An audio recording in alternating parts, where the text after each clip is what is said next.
Hey, there we go. How are you? All righty. Hi, I'm doing good. Thanks for asking. Yeah, thanks for willing to do this. Yeah, it's my pleasure. So I could just jump around a little bit before getting to Genshin Yeah, with you. sure thing. Yeah, it's your interview. You're free to conduct it however you wish. So I know in terms of voiceover that started with doing Walla for Galactic Heroes. Yes, that's right. Started with Galactic Heroes, but then it went on to doing Wall for a bunch of other shows here and there. Just it was a couple of bits and a few things, but once the pandemic hit, me and my roommates were basically the only group being able to do Walla because like we had a big booth back in our house that we could all fit into, and we're like, hey, we can just do Walla remotely. And I think that was like the big catalyst that led to me getting in front of a bunch of people's eyes. But yeah, it started off small and it kind of kept building up steam until this. Your first character part was in My Hero. Yes, that's right. It was Teruo Hazukashi, which was like the flasher dude that the Hawks takes down in like a second in one of the episodes. It was really funny. It was a one-off thing, but I was just super excited to be part of the show, and it was great. It was wonderful. Did you also take the dubbing pretty easy? I would say so. I feel like, I mean, I took a workshop and everything, and I kind Yeah. of learned how to do it that way, so I kind of knew what to expect when I came into it. But I did pick up like different techniques as I went along, and I kind of optimized it for myself as I kept doing it. Yeah, and I also stole stuff from other people because I heard them do stuff and I was like, dang, that's a good idea, I should start doing that too. Yeah. So yeah. What was the like first leading role that you had then in anything?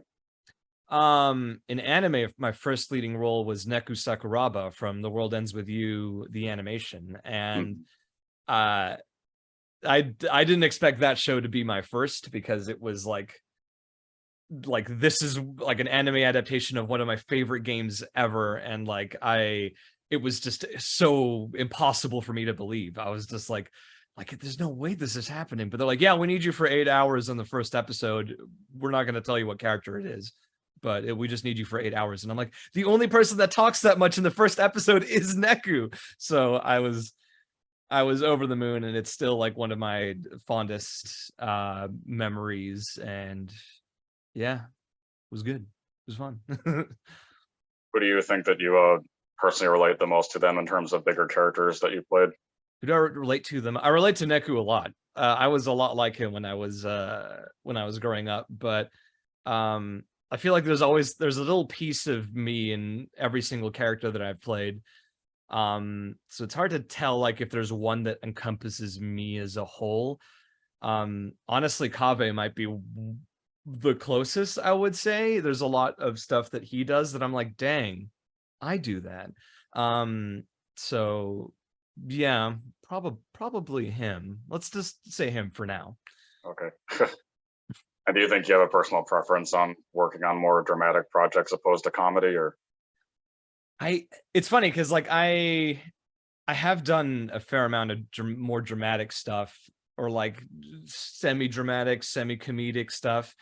Like the Vinland Saga that I just announced, like that show is really dark, and my character is comedic, but like there is some heavy stuff that starts to happen, and like it's been enjoyable. It's been its own kind of challenge, and there's like a thing that I'm going to announce in the future that's also a bit darker. So I just want to act is basically the thing. Like I don't care if it's comedy or tragedy. I just want to be able to act because I just love playing characters so much. So yeah.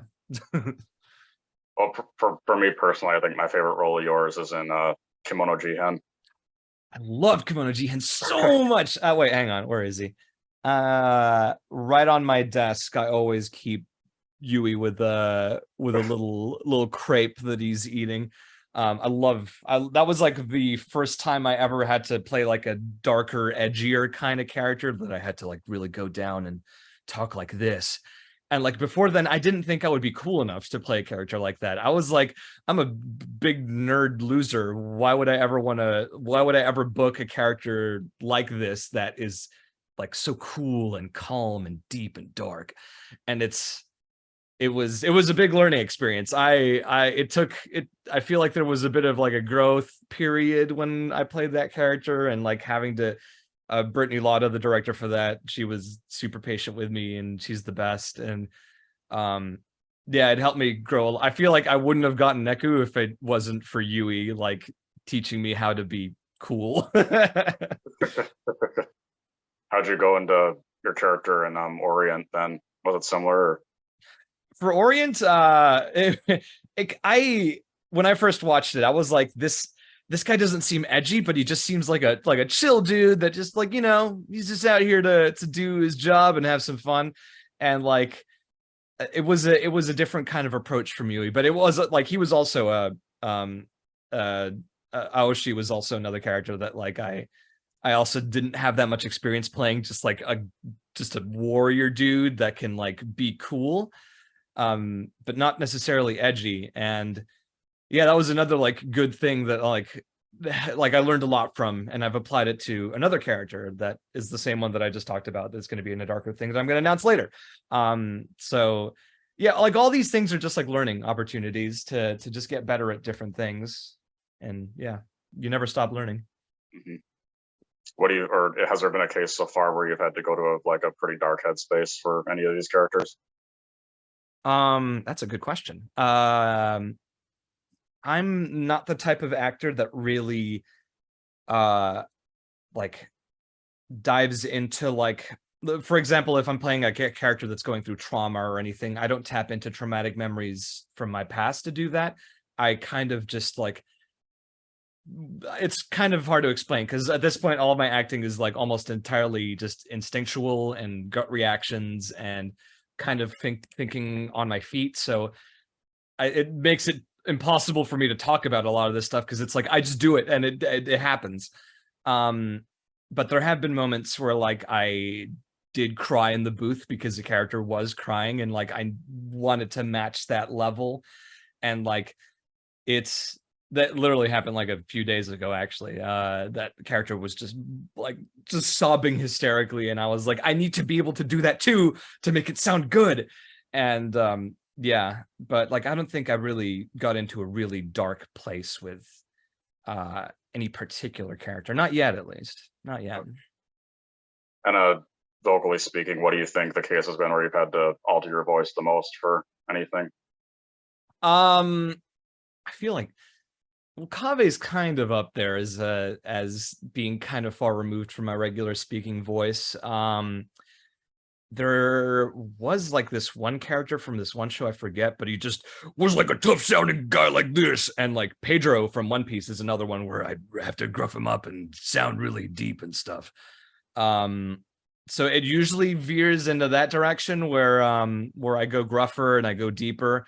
But I also have had like for Pablo and Blue Lock that I literally just like announced a while back, like he's way high up there, and like I put on a little accent for him, and like he's super, kind of stretching my upper limits a bit.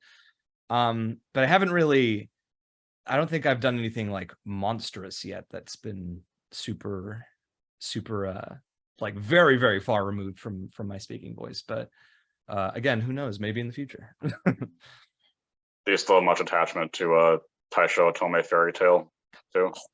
I love that show so much. I have a ton of attachment, and like not many people have watched it, which is like really frustrating to me because like it was like the first I recorded that, like it was the second lead I got. I recorded it back in 2021, I think.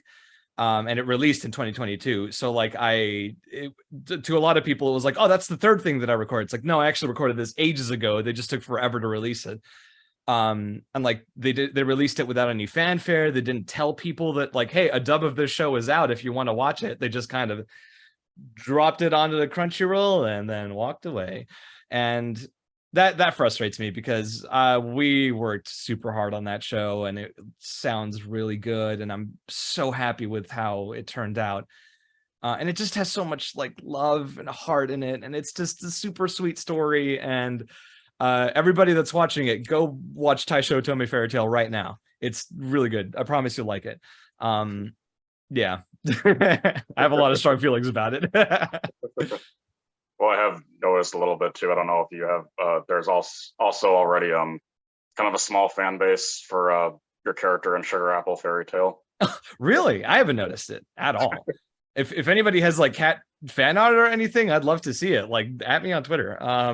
Yeah, Sugar Apple's great. I just like playing grumpy dudes is always fun. Like, I grew up doing theater. Like, I'm a theater actor. Well, I used to be a theater actor primarily, but not anymore.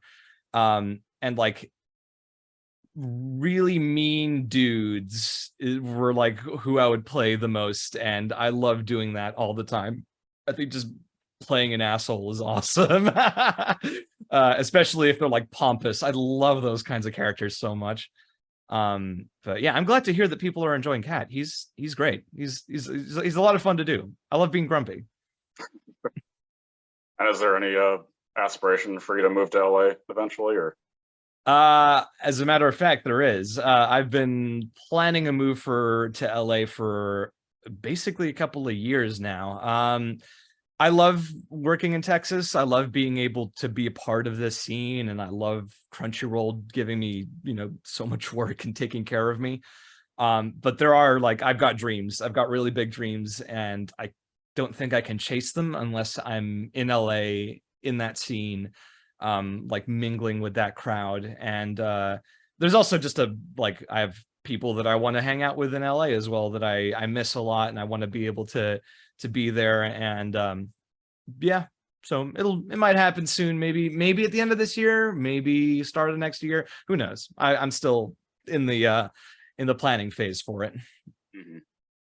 So when Genshin did come up, was that a pretty general audition, or did you kind of know, like, have an inkling?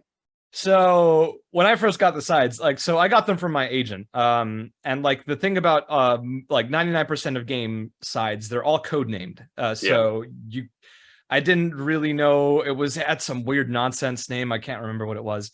But it was like, this is a weird thing. Okay. And like the names of the characters were all super like stereotypically normal names, like Jim Bobson or like Chris Reginald, or I don't know.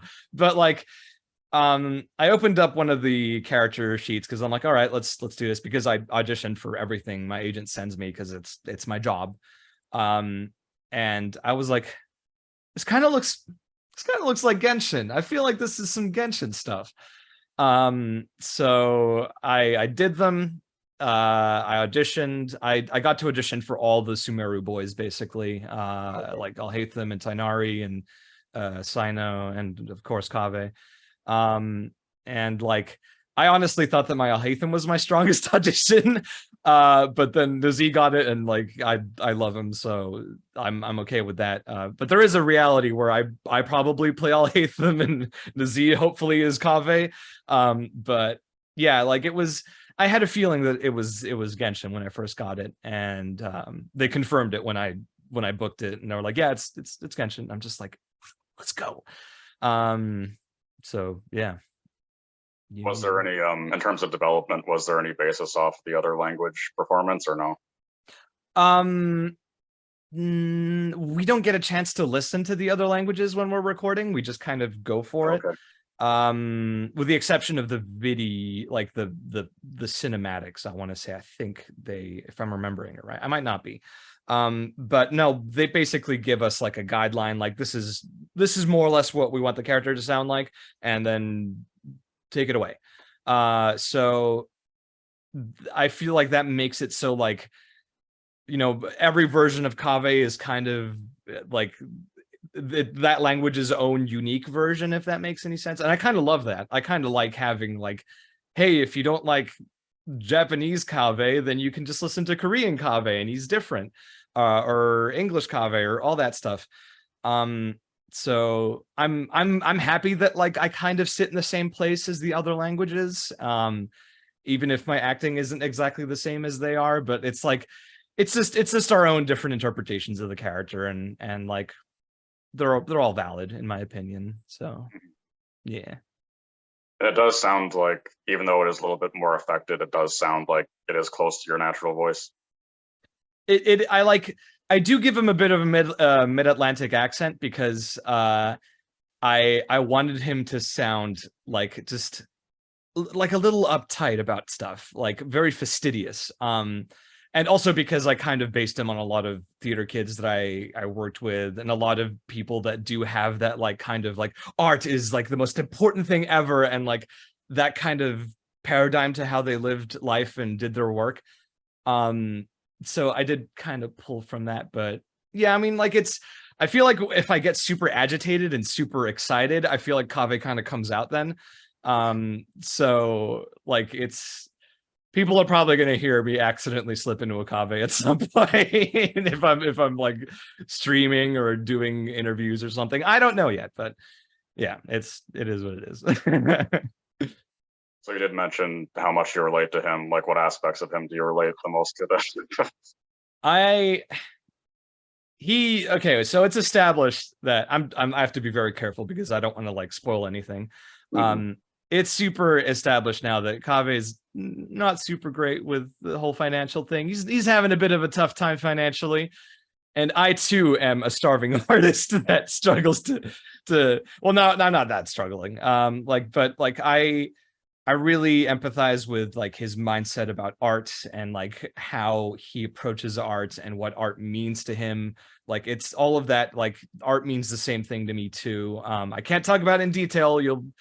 It's all under wraps. You'll find out later, but he's got a very like I don't know how to put it. He's got a very he puts like a very God, what's the word for it? He art is just like such an important part of the world and how we perceive it, and like Kaveh's aware of that, but also he digs into like why art is good, what makes it art, like what makes something art. And like those are questions that I ask myself all the time as well. And appreciation, that's the thing. He just has an appreciation for art that I share with him. And like I feel like Kaveh would go to museums all the time and just look at stuff and marvel at just the beauty of art and aesthetics, and I do that too. So like that's kind of a thing that I see with him a lot. About the differences between you and him, like the biggest ones? I feel like I'm better at handling stress than Kaveh is. I'm not the type to just blow up on people. I'm just like, all right, fine, whatever. And like just his interactions with Al-Haytham and getting super wound up. I'm not the kind of person to do that. But that's one of the things that makes it so much fun to play him is those moments where like I get to just do this silly thing that I would never do and just like blow up on this dude that's being mean to me. And yeah, that's probably the biggest one. I think my crisis management skills are a bit better than Kaveh's. I know you and Nezzy are like really good friends in real life too. Yeah, I met him a couple of years now. He's good friends with my friends, and oh man, he's such a cool guy. I love spending time with him. And anytime we're together, we just constantly like back and forth joke with each other. And like literally, he was at my house yesterday. He dropped off some baklava for everybody in my house. Like that's the kind of person he is. He'll just come by and he's like, "Hey, I got you guys something." And it's like he didn't have to do that, but he just did it because he's a wonderful person and I love him. Yeah, yeah, he's great. I feel like I'm gonna take all day talking about him if I do, but I'll just leave it at He's a wonderful man. He's great. I am so happy that like I get to act opposite to him, like with his Al-Haytham. I love his Al-Haytham.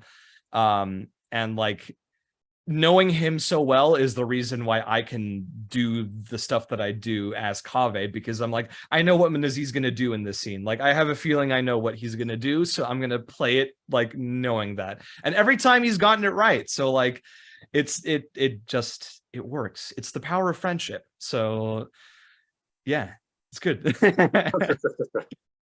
Did you, or do you have a default line or anything like that to get into his headspace? What they usually do when I go into the booth is that they'll play back like a line that I did before, and like I just repeat what whatever is said, and that's how I get into voice.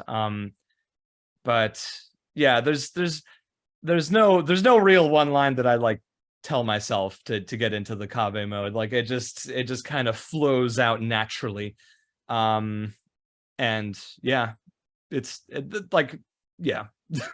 There are a couple of lines that I just enjoy in general, but nothing that I use as a jumping off point, I want to say.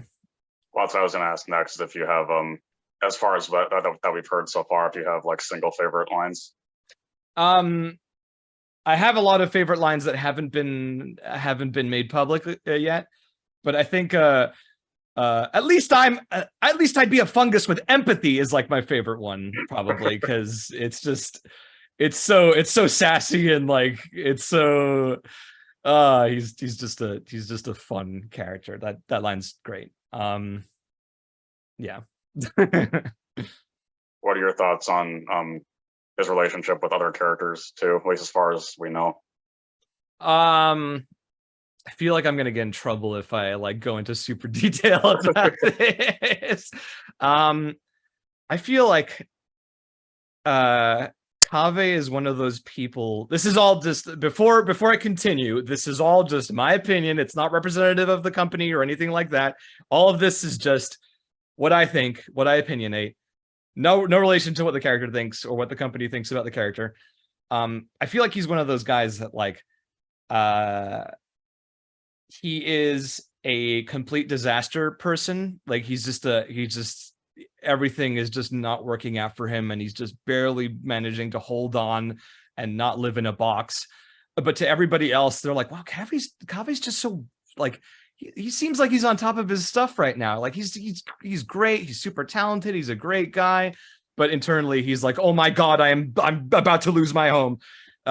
So that's how I think like the rest of the cast see him, except of course for Alhaitham, who just sees him as he is.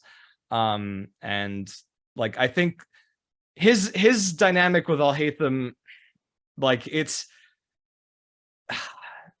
there's so much I want to say, but I feel like there's a sniper posted outside my window and they're going to take the shot if I say something wrong. I feel like, okay, let me put it this way. Whenever I'm in the booth and I have to record a scene, and they give me like the line to give me context, and I'm like, is Alhaitham saying this line? And if they say yes, there's an internal dial that I have in my soul that I crank up to 11 whenever Alhaitham is present in the scene. And I only do that with Alhaitham. I don't do that with any other character. It's only with him. So that should give you an idea of like how Alhaitham influences Kaveh, and like I feel like Nazi kind of does the same thing where he takes on a specific tone when he's talking to Kaveh, but not with anybody else. So like these two guys, I feel like we've kind of built this thing between only them. And that's all I'm going to say about that. Don't shoot. What about your thoughts on Merak, I think, because of the Merak, yes. Yeah. I've been seeing so much art and fan art of this little toolbox, and I love it so much. It's like when they told me like, yeah, you're going to be using this like toolkit to do your attacks, and I'm like, okay, I was picturing like this like horrible Star Wars looking like droid thing that like had no personality at all. But then I watched like the trailer and I saw that like, oh my God, Merak's got like little eyes. Yeah. It's got little feelings and stuff. And I'm like, they made it so cute. What the heck? Like it's so I love it. I want to get a life-size replica of Merak and just have that as like an actual suitcase that I can use, because it's adorable. Like if you give little eyes to a little briefcase, like it's like it's cute. Like what am I supposed to do with that? It's great. I'm so happy that people like Merak too. Like I'm a big Merak fan myself. You just in general, do you have some favorite fan art that you've seen? I've retweeted a lot of it. There has been one that's like the Drake and Josh meme of like I'll hate them being like, Kaveh, where's the door? That one's really good. The one of like Kaveh building a pyramid and he folds out the paper and it's actually a house, like that. I love that. There's so much good art. Like I've been floored by so much creativity on display. And again, like that's the appreciating art thing. Like I'm so happy that like this character is making so much beautiful art happen. And like it's great. But most of the meme ones are the ones I like the most, because I'm just a crappy guy like that. I don't know if you've seen them, but there have been some Japanese artists that have done ones of both of them as like Howl's Moving Castle. Yes, I've seen a lot of those with I'll Hate Them as Sophie, of course. Yeah, I love all of them. They're great. I don't know if like crossovers are ever going to be like a huge thing in Genshin, but if there's ever a Studio Ghibli crossover, please give Kaveh a Howl outfit. I think he would look great in it. Yeah. Were you, I'm sure this is probably obvious, but were you playing the game at all before being part of it? So the thing about, okay, so again, I'm making sure the sniper doesn't kill me. Initially, I wasn't all that interested in Genshin because I just don't like gacha games, like as just on a conceptual level. Like I think that, you know, they can have good gameplay and good world design and good graphics and music, but just the idea of like you have to do the gacha to get characters, to get gameplay and all that stuff, like it doesn't really appeal to me as a person. And also just mobile games are super finicky for me. I don't like them if they're mobile. But Genshin, like when it first came out, I was like, okay, it looks cool, it looks all right, but I don't think it's for me. But as time went on, like I started to feel the allure of it, and I was like, a lot of these characters look really cool. I'm a big DMC fan. So when I saw Ayaka for the first time, I was like, oh my god, she's like Virgil. That's really cool. So I wanted to play it, but I was also like, if I do play this game, I'm gonna be spending money on it. Like I can feel like I'm gonna end up wailing. So I made the promise to myself, the pact to myself, I'm not gonna play Genshin until I book a character in it. That's it. It doesn't matter what kind of character, like it can be an NPC or a playable. I don't care. I'm just like, if I'm not in it, I'm not going to play it. And about a year and a half after I made that vow to myself, that's when I booked Kaveh. So I was like, all right, I guess I have to play Genshin now. So I have been playing it. I have been going through it. I just got out to Inazuma. To Sumeru. Haven't started it yet because I want to stream myself going through Sumeru as Kaveh, because he wasn't there for the whole Archon quest line. So I'm like, I'm going to play through it so Kaveh is in the Archon quest line, but he just doesn't comment on anything and stays completely silent. But yeah, I've really come to appreciate the game a lot. I really like it. Just the team building side of it, the way the elements work, the world design is amazing, and the music is fantastic. I love Genshin's soundtrack. And just, God, there's so many like vistas in that game that look beautiful, and like the characters are super well designed. I love the way they animate. It's all just really, really good. I'm really proud to be a part of it because like it's such a well put together game. And like, still not a fan of gacha, but like I'll make an exception for Genshin because it's just wonderful. It's been great so far. Mm-hmm. Well, I'm sure that you probably noticed as well that even before the official announcement, that in the subreddit, people have been a fan of your performance for a while now. It's yeah, it's like I'm not used to like having people like really like be like, wow, like Ben did a great job. Like, well, like, oh no, I shouldn't say that. Like I do have people that have said that, and I've seen fans from previous things, but like with Genshin, like the scale of it is so much more than I realized, and like it's such a huge game, and having like the community say these things, like it, I still like, I don't know what to say about it, because like I've always been terrible at accepting compliments, so like I just say like, oh my god, thank you, and then like I go to a corner and cry for a bit because like I just don't know how to handle it. But yeah, to everybody watching that likes my performance, thank you so much. It means the world. A lot of my acting comes from a very selfish place. Like I do it because it makes me happy. Like I enjoy acting. It's super fun for me. But if other people can join in on the fun and enjoy the work that I'm doing, that just makes it all the better, all the sweeter. It's like baking a cake for myself, but then other people are grabbing pieces and it's like, Dan, this is some good cake. And I'm like, thank you. I didn't think other people would like the cake. But yeah, it's great. And yeah, super happy to hear. Do you think that you see yourself in any other character as much, or do you think that goes perfectly cast? I think that, yeah, I mean, like, it all depends on who comes in the future, but like there is a side of me that it's like, I wonder how I could have played Alhaitham or like Sino or Tainari or something. But after I booked Kaveh and like after I got into his story and like his lore and every single part of him, I'm like, I'm so happy that it was this guy. Because yeah, at this point, like it's hard for me to really see myself as any other character, because just Right. Kaveh just he fits me like a glove, and I really like it. He's wonderful. He's my favorite. Who do you think that you'd get along better with, like between him and Alhaitham, though?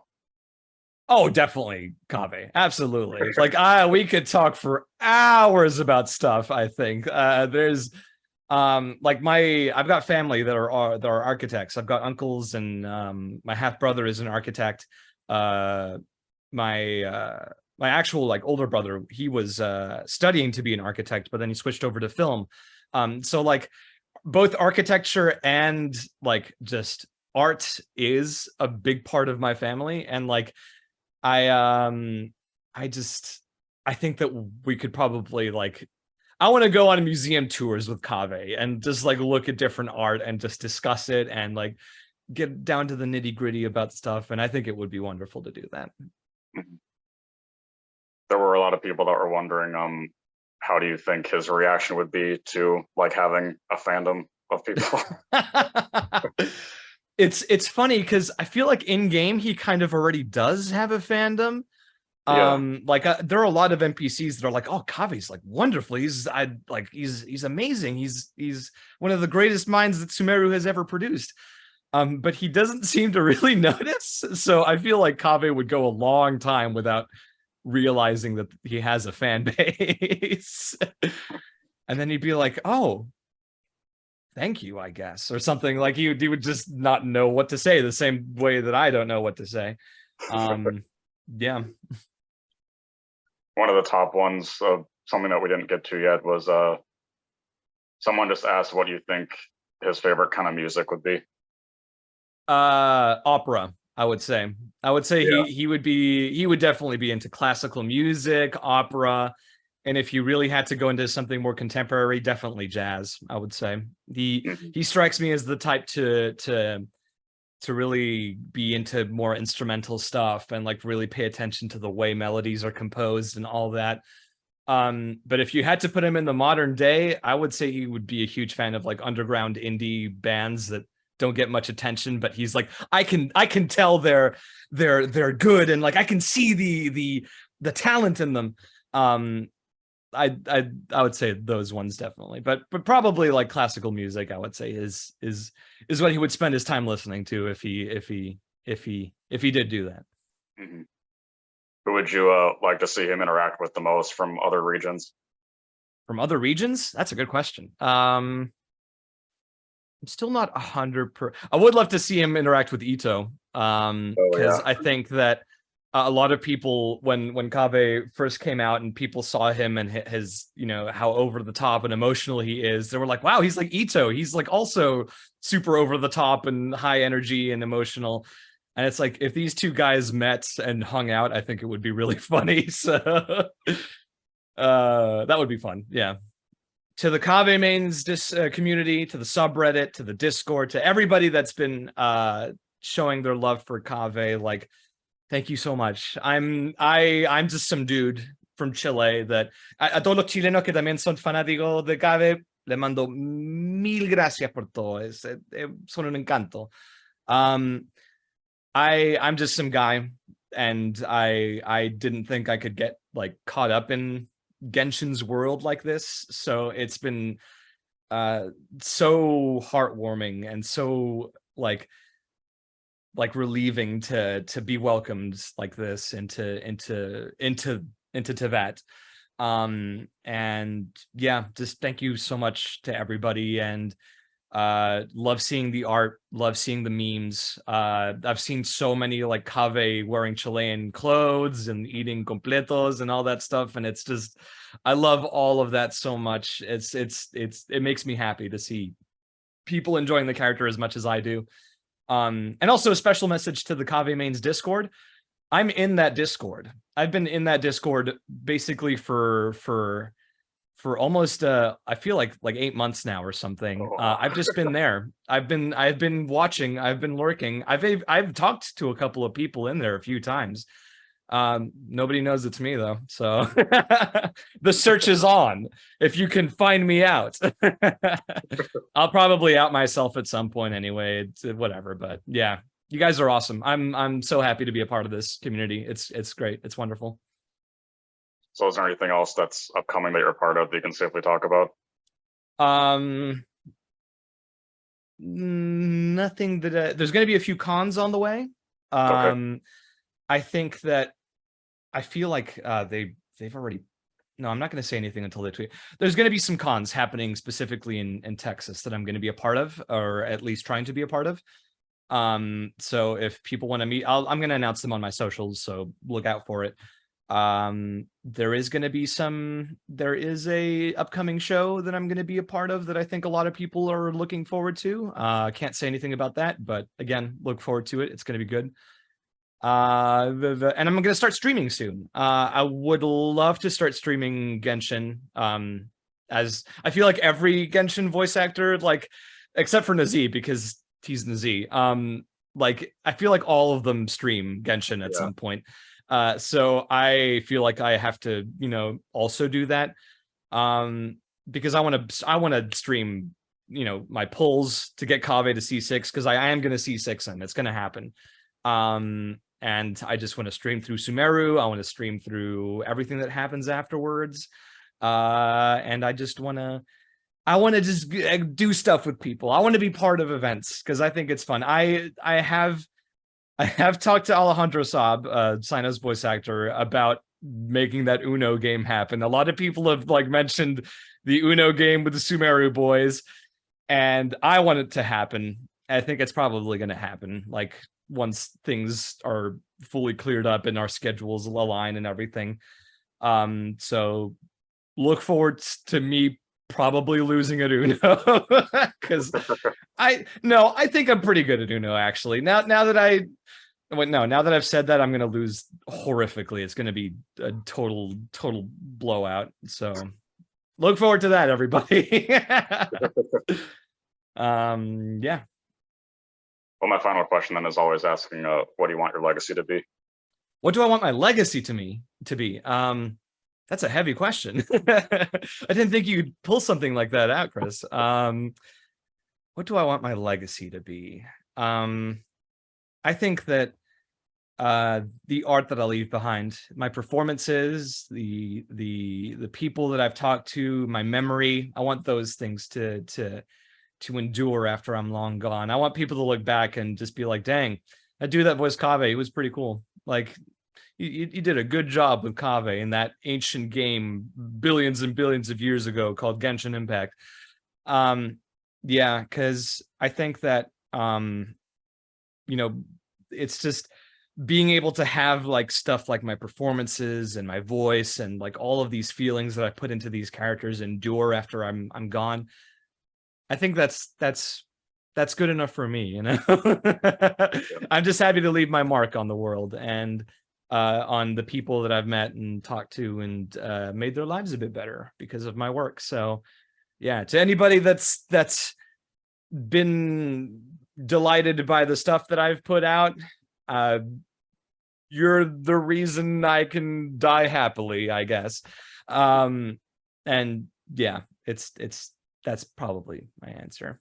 Well, thank you, that we got to do this. Thank you so much for having me. This was a delight. It was great. Yeah. Well, I'll be sure to send it to you once I have it up and post it everywhere. And Perfect. Sounds good. All righty. see ya. Take care. Bye.